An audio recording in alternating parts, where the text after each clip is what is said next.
ஐவின் track sports club சார்பில் ஆண்டுதோறும் குழந்தைகளுக்கு மாவட்ட அளவிலான தடகள போட்டிகள் நடத்தப்படும். இன்று 4வது ஆண்டு மாவட்ட அளவிலான தடகள போட்டிகள் ராக்கியாபாளையம் ஐவின் டிராக் மைதானத்தில் நடைபெற்றது. போட்டியில் 2200 பேர் பங்கேற்றனர். 50, 75, 100, 200, 400, 600 மீட்டர் ஓட்டம், கலப்பு தொடர் ஓட்டம், பந்து எறிதல், குண்டு எறிதல், வட்டு எறிதல், கிட்ஸ் ஜாவ்லின் எறிதல், நீளம் தாண்டுதல் போன்ற போட்டிகள் நடத்தப்பட்டது. எல்கேஜி, யுகேஜி பிரிவு, அண்டர் 8, 10, 12, 14 என்ற பிரிவுகளில் போட்டி நடத்தப்பட்டது. ஐவன் டிராக் ஸ்போர்ட்ஸ் கிளப் தலைவர் பவானி அழகேசன் தலைமை வகித்தார். போட்டிகளை பாலபவன் குளோபல் பள்ளியின் தாளாளர் மாலதி முத்துரத்தினம் உள்ளிட்டோர் துவக்கி வைத்தனர். மாலையில் நடைபெற்ற பரிசளிப்பு நிகழ்ச்சியில் யங் இந்தியன் அமைப்பின் முன்னாள் தலைவர் நிரஞ்சன், வாஸ்து நிபுணர் மோகனகிருஷ்ணா, கொங்கு நாடு விளையாட்டு அறக்கட்டளை தலைவர் ராமகிருஷ்ணன் ஆகியோர் கலந்து கொண்டனர்.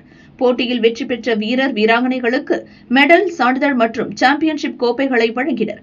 விறுவிறுப்பாக நடைபெற்ற போட்டிகளை அனைவரும் ஆர்வமுடன் கண்டு ரசித்தனர்.